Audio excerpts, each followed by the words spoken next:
Hello and welcome back to Suspended Fanimation. I am your host, Dennis Betholkis, and this is iZombie, Season 5, Episode 5. Death Moves Pretty Fast.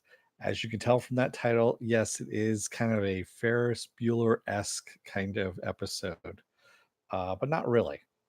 So, before I start anything, I am going to say, of course, spoiler alert, I am going to spoil the shit out of the episode. If you have not seen it, go and watch it. This will be in a video later on. You can comment down below in the comment section. Thank you, Viking bitch. So the question is, did it reprieve itself or not? It did.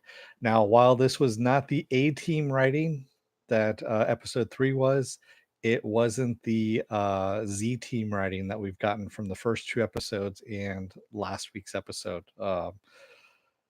Yeah. It was good, but it wasn't great. It was okay. It actually continued some of the story plot along too, which was good, without getting political, which is really what it needed to do. I mean, damn, it's about time that they found a happy balance with this. So the main story is about a pirate DJ who he's 19 years old. He's independently wealthy because he invested in some cryptocurrency due to his economics teacher kind of saying that cryptocurrency wasn't Bitcoin, essentially was not going to take off. He invested in it and made a whole bunch of money. So now he's independently wealthy and stuck in Seattle. So what does he do? He becomes a pirate DJ. Yeah. Um, yeah, Pen Farm Girl. I actually like the Alzheimer twist as well. It was a little bit weird, but at the same time, I was like, all right, I can see how that, that works. So, um, and also we have Blaine still being interviewed by Al, and Al's digging deep to see what she can do because she suspects him of murdering the mayor, of course. Yeah, the Christian Slater shout out is only to us old timers who probably, I'm pretty sure most kids don't know Pump Up the Volume since it was 25, no, almost 30 years ago now that movie came out, just so you know. Almost 30 years ago that Pump Up the Volume came out. I believe it was early 90s for that one. There you go.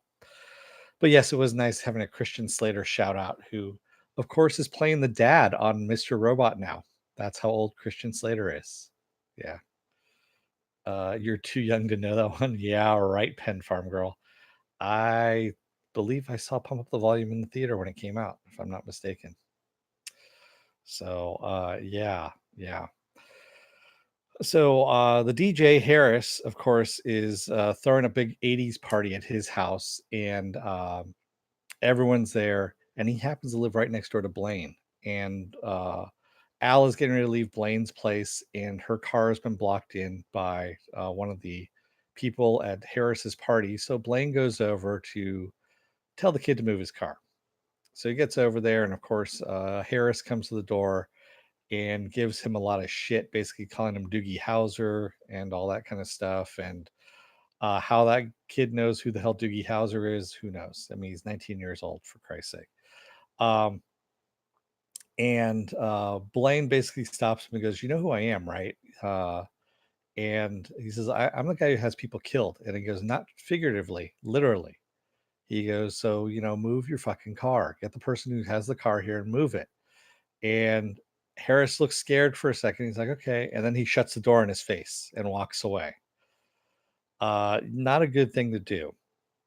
So we see Harris after the party there in his sauna listening to headphones, which I thought he had his phone with him. I wasn't too sure if that was just, I mean, that's what I thought he was listening to his music on, was his phone, but maybe I was mistaken. And someone drills the door shut in his sauna and cranks up the heat. And that's what he dies from. He dies from heat exhaustion and dehydration, of course. So yeah, that I was like, what, you couldn't use your phone that you had there to call somebody for help? I don't understand what was going on with that. But hey, what the hell? We move it along from there. Um Also, the subplot is we've got Dolly Durkins from the Dead Enders, who's tainting the food tube supply by using Alzheimer's patients. And so they've gone to the cemetery, they found some Alzheimer's patients' bodies, dug them up, cut off the heads, and she knows somebody who works in the brain tube processing plant and gives them the heads to put those brains in. Um, of course, Enzo, the French lieutenant, has gotten word of this. He's been actually briefed on this, knows that that's what's going on, and sees that Major is actually one of the zombies that is affected by this. And what happens is they get slow. They can't remember people. Um, they get very slow. Basically, they're forgetful, things like that.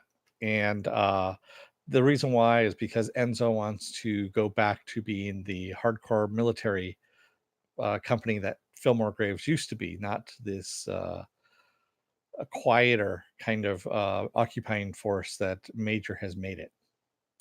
Frenchie, that's right, Enzo. Yeah, I'm going to enjoy this, Frenchie. Simpsons reference, by the way. There you go.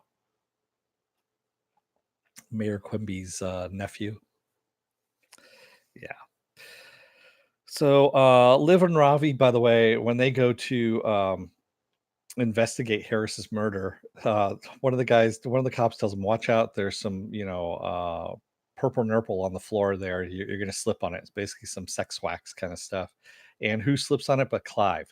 So Clive goes down for the count and fractures one of his vertebrae, and he's out for the week.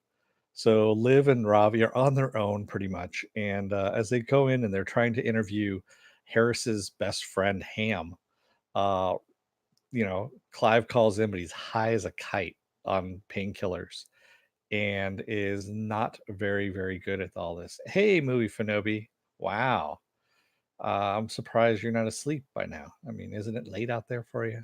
Or are you just getting home from work? So yeah, this whole thing. The interesting thing about this was that Enzo used um the tainted tubes and Major being out in order to make the zombies, basically the zombie hordes, look bad now in front of the humans because they use water cannons on peaceful protesters. So you've got 10,000 zombies that rely on these brains. And then also Al's story. Al ends up breaking the story that Blaine is a murderer and a drug dealer, and that Peyton knew about it even as DA. Didn't prosecute him because she didn't have any evidence. Also, she was sleeping with him. So all kinds of fucked up right there. So the brain supplies now are not coming into the city. You've got people that are, you got these zombies that are going to starve. And yeah, it's all kinds of messed up now at this point. Oh, and also Ravi, who is trying to hide the fact that these kids who have Freilich syndrome, their brains can actually cure zombieism, but there's only like 300 of them that are out there. And now they're going to be hunted down because now this has been widespread out there in the world in a story. And that was picked up by the Associated Press. So all kinds of bad stuff is happening. It's kind of raining down on them at this point. And when Major ends up questioning Enzo about what happened and, basically his subterfuge that he had done, uh, Enzo tries to deny it and tries to blame Major on it and everything. And of course, Major's checked his facts and not buying it. So he sends Enzo to the box. And when his lieutenant comes back and tells him that Tater and Jackson are missing. These are the guys that had murdered human dead enders in the bar. And of course, we saw Enzo had released them and also 17 other prisoners. And they're like, okay, well, what the hell? Why are people releasing these guys? What are they using them for? And we see them as Romero zombies in a cage someplace underneath a building somewhere. And they've turned into Romero zombies at this point. So they're going to be used for terrorism, of course, at this point. Oh man. So that's that's pretty much it. I mean, there wasn't a lot to this episode. Was it a good episode? No. Was it better than last week's episode? Yeah, a lot better than last week's episode. Was it better than the third episode? No. The third episode still stands as the best episode of the season so far. The first two and the fourth episode really sucked. This one comes in just above that one. Those three. So there you go. Yeah, hopefully it does not suck next week, because I'm telling you, it's still hanging by a thread. If it sucks again, as bad as episode 1, 2, and 4, yeah, I will pull the plug on it, because it's living on good graces now at this point. And Good Omens, I just saw, came out early. Good Omens is already out on Amazon, by the way, for those of you playing at home. I saw the preview for it. I saw that it was live about 5 o'clock this afternoon, my time, but I haven't taken a look at it as of yet. So, yeah, nothing worse than bad sucking. Exactly. That's you know about that, Sarmy. Um, oh my God, Good Omens is up. Yeah, it is, Pen. I know. Excuse me. I was kind of shocked by that too. They released it early. My guess is because they knew Godzilla was going to take a big bite out of the weekend. No pun intended. Maybe there was pun intended there. So, and that's why they released a little bit early. Of course, we've got Swamp Thing happening tomorrow too, and they could have done it, ahead of Swamp Thing as well. Pen Farm Girl says, "Seriously, I thought this episode was good, not great, but good." Exactly. It was. It was the B team that was writing this one. It wasn't the A team that was writing this one. It wasn't the Z team that was writing this either. So, yeah, there we go. You finally saw the trailer, Joe Greer, for Godzilla or for Good Omens? Which one are you talking about? Oh, Swamp Thing. Yeah, Swamp Thing is going to be awesome. I have a feeling. Swamp Thing. Oh, there you go, Joker. Yeah. What'd you think of it, Joe? I am going to be covering that tomorrow. So tomorrow, 6:30, possibly 7, depends. I'm surrounded right now by two TVs, two gigantic TVs, and the makings of a wall mount for the TV. So it's kind of haphazard at the moment around here. But if you notice that the stream's a little bit better quality right now too, I did get a new modem. I did get a new cable modem router, so that it's faster now at this point. And hopefully, it's not my service, because it can't be the modem now at this point, because that's brand new. And yeah, so it's firing up as much as it can at this point. So if you like what you see here, hit the subscribe button right down below here. You can also hit the like button. And if you don't like what you see, you can hit the dislike button. I just asked you, go down below in the comment section, give me some constructive criticism about what you didn't like. If you want to know when I'm going to be on live again next, you can hit the little bell. If you've already hit the bell, don't hit it again. It will unclick it. You can go into the bell settings and get as many or as little as notifications as you want. You can also check my website, suspendedfanimation.com, and get the schedule up there. That's pretty much updated once a week. You can also see that same schedule up on my Facebook page for Suspended Fanimation. I have a Twitter. I also have an Instagram. The Instagram right now is a little bit on the empty side because Comic-Con hasn't started up. Once that starts up, I will be throwing everything pretty much up there. I also have a Patreon, but the Patreon doesn't have any tiers set up at the moment. So you can go and take a look at that. Thank you. Oh, you liking the feed now, Jokers? It's nice and steady, nice and stable. Yeah. Yeah, I'm was thinking that my former router slash modem was on its dying legs. Yeah. Yeah. So that might have been the case right there. But now it's all nice, good, and stable. Amazon had a really good deal going on, so I couldn't resist. What else we got going on? Oh, so if you're still on the fence about joining up, you're going to see a video pop up here. It's going to take a video from my video library that matches the algorithms of all the stuff you've been watching, and picks the best video out of my library that matches those views and pops it up there. If you like what you see there, hit the subscribe button down there. I'm still thinking about, I might change to whatever was up here. This was taking me back to the channel, but I might just put something new up here in the meantime. So yeah, like I said, so not the best episode, but not the worst episode either. It was kind of in the middle of the road. So Rob Thomas, if you're watching, man, you guys need to step up the storyline just a little bit. I know you only have what is it? It's 13 episodes, I believe, this season. Use them, man. Use them. That's all I can say. Don't rest back. Don't give them to the Z team. That's for sure. Yes, I know you might have some zombie writers out there and all that stuff, but man, those first two episodes were pretty harsh.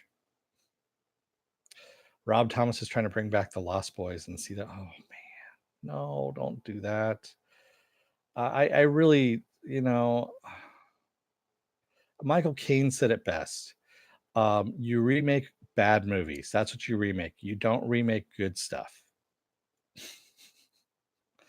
You know, and he said this during Dirty Rotten Scoundrels, which, by the way, was just remade into a really bad movie with Rebel Wilson and I can't remember her name now. All of a sudden, I can see her face, but anyway, she played Catwoman in the Nolan Batman movies. So there we go. No more Lost Boys. Yeah, I know it's Lost Girls now or something like that. Pen Farm Girl says 8 left. I figure at least 1 or 2 more will suck, but I hope not. I hope not too. Joker says, Dennis, did you ever see Anthony Edward movie? Oh yeah, Miracle Mile is one of my favorites, Joe. A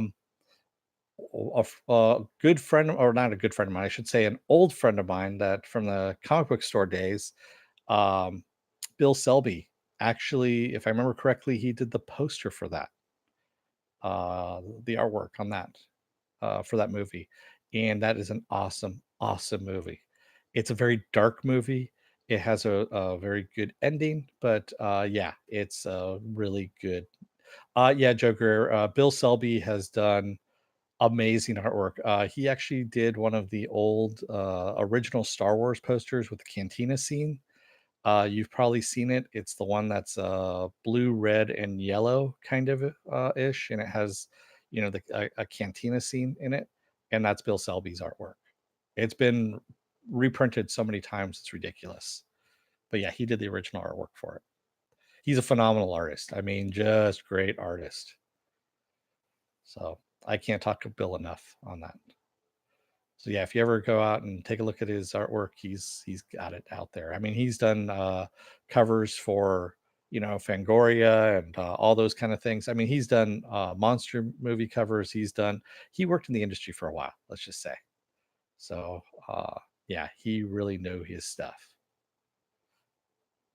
and he's still doing some stuff too now. Stormy Scott says, "Remember Anthony Edwards on Northern Exposure? That was I remember him as Revenge of the Nerds, and then after Revenge of the Nerds, what was he on? He was on some doctor show.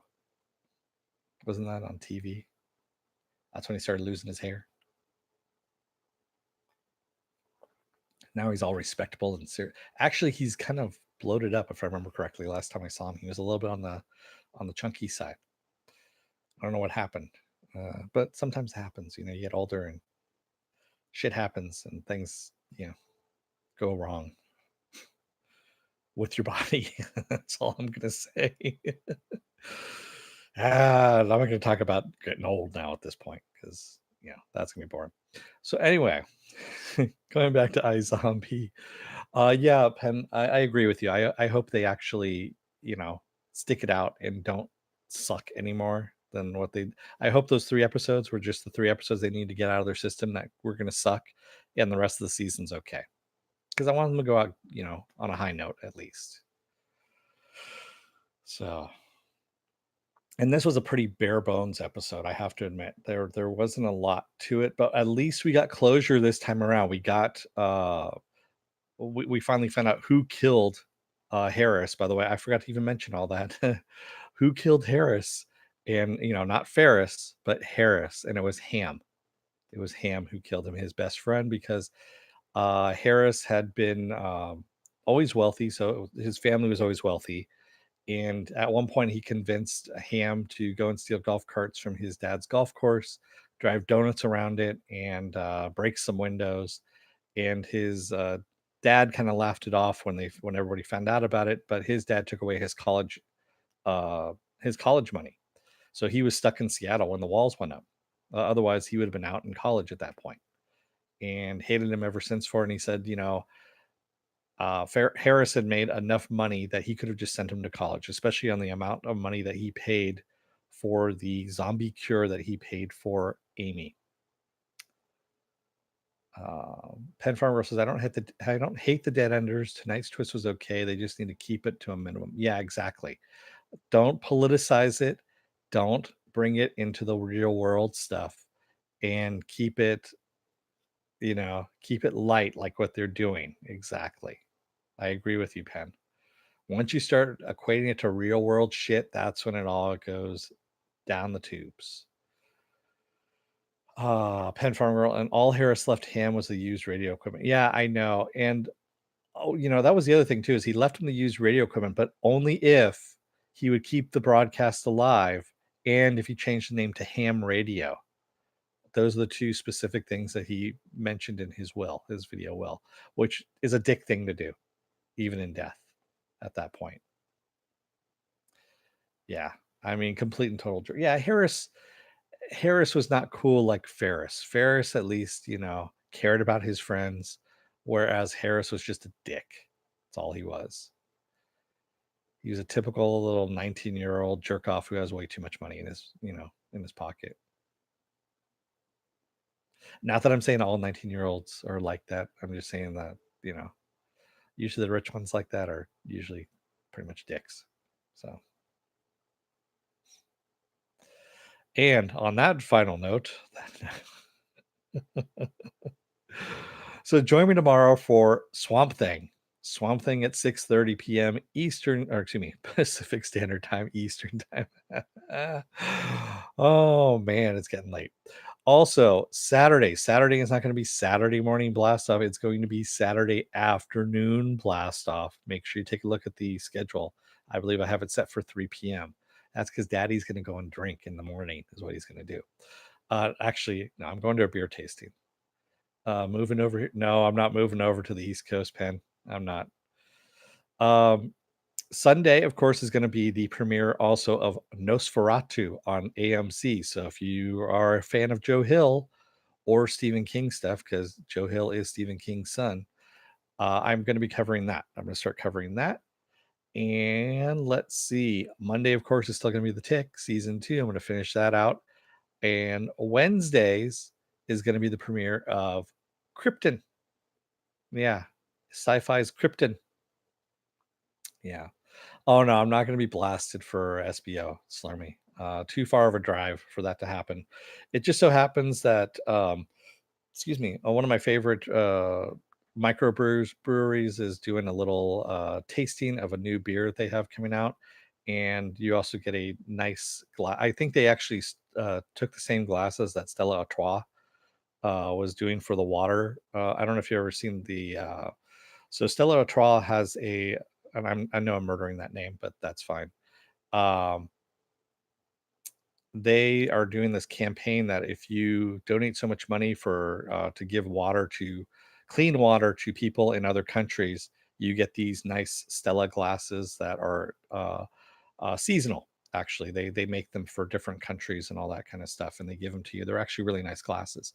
So I have one, as a matter of fact, because I thought they were actually really cool, and I thought it was a cool cause as well.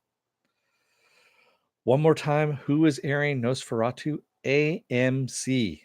That is A as in Apple, M as in Mary, C as in Charlie. There you go. I'm going to try and hit the East Coast time on that one. I'll see if I can do it. That's why it's to be announced right now on the time on that, because I don't know which one I'm going to get. Yeah. So if you guys have cable or a streaming service like, Sling or DirecTV Now or whatever you have that you're watching TV on these days, there you go. The Scratch Maker is next week's episode. I do like that title. That's actually pretty funny. So yeah, I mean, that's the one thing I loved about iZombie. iZombie reveled in the puns. I mean, just reveled in the puns. The first 2 episodes did. The 3rd episode did. I mean, it just went back to that punny kind of thing, which I love. 4th episode didn't. This one didn't either. I mean, they had a few here and there, but they were kind of weak sauce for the most part. Stormy Scott says should be a good group since you're in a prime time for the East Coast. Oh, for 3 p.m. on Saturdays. Yeah, I kind of figured as much. So that's why I kind of set it up that way. Sometimes, like I plan it out. Even it's almost amazing that way.